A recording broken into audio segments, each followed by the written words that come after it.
ஐதீகமடா. ஐதீகம் மட்டுமில்லை. சரி. இந்த கொல்லிமலை சின்ன கருப்பு வேடத்தை அணிந்து சொன்னால் சரி அது பலிக்கும் என்று சத்தியமடா.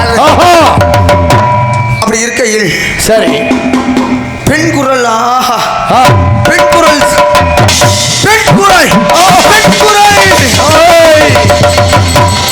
யாரோ ஒரு பெண்மணிக்கு ஆபத்து வந்து விட்டு போல் இருக்கின்றதா? அந்த பெண்ணை பார்க்க வேண்டும் என்றால் சரி இந்த மார்க்கமா செய்யக்கூடாது.